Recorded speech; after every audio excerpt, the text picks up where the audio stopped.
Yeah, let me start by saying it was not an inside job. It was not the Bush family. It was not the Al Saud family. It was not the space aliens or the lizard people or the Jews. It was Al-Qaeda. Number one. Were they capable of that, Al-Qaeda? Absolutely, yes. Okay. Number two, the CIA was the guilty party here because the CIA did know that the hijackers were in the United States. The CIA didn't tell the FBI. Now remember, the CIA can only operate overseas. The FBI can only operate in the United States. The CIA is not permitted to make a recruitment inside the United States. The FBI has to make the recruitment. But the CIA and the FBI hated each other so much that the CIA never told the FBI that the hijackers were in the United States. And the FBI never told the CIA that they had intelligence that the hijackers were going to use the airplanes as the weapons. Do you understand what I mean? Yeah, of course I understand what you mean. So that information was already there. It was there. It's that it wasn't shared. It wasn't connected, it wasn't shared. Right. And in fact, it wasn't until 2009 that the CIA and the FBI had compatible computer systems. Before that, they just had to manually share. Exactly. But they hated each other, so they didn't even do that. In 2002, when I was in Pakistan, just pushing ahead for a minute, if I wanted to write a cable, I wrote cables all day, every day. You have to inform headquarters what you're doing. But if I had to write a cable, I would say to CIA headquarters, to this office, that office, and the other office, add CC to the White House, to the State Department, to the Defense Department. I could not send a cable to the FBI. The system just couldn't handle it. It would be like me saying CC to Faisal. You don't have a CIA computer. You can't receive this cable. The FBI couldn't receive the cable. And similarly, the FBI could only send cables to other FBI offices. They couldn't send it to anybody else. So there was a gap in communications. A terrible one, a deadly one.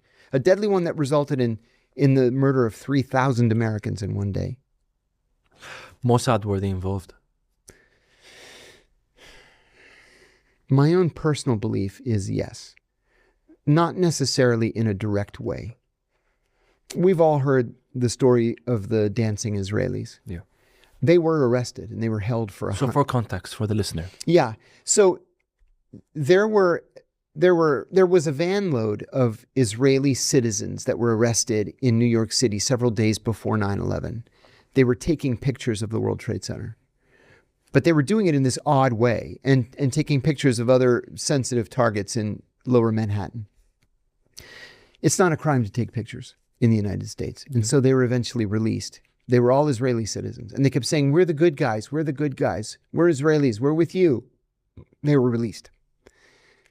But then on 9/11, there was a larger group of Israeli citizens who were dancing in the streets, right? Because we had been attacked. Now, they knew, the reason why they were dancing is because they knew how the United States would react. So they were celebrating the reaction. They were celebrating the reaction. We're going to go out and we're going to kill 1 million Muslims, which is exactly what happened. The number may be 2 million if you count in Afghanistan. If you count in Iraq.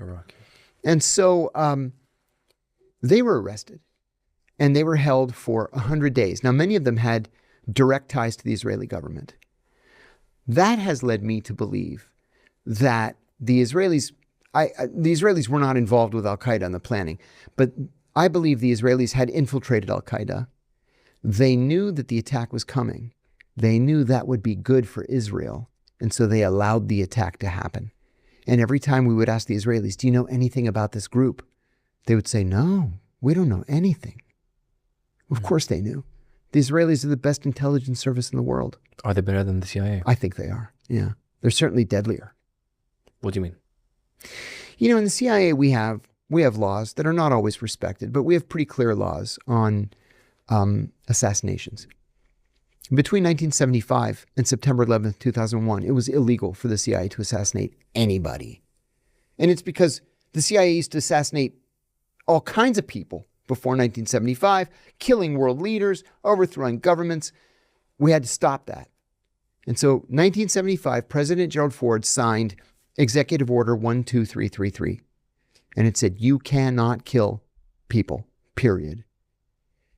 A couple of days after September 11th, President Bush amended 12333 to allow political assassinations if the target of the assassination poses what is called a clear and present danger to the United States.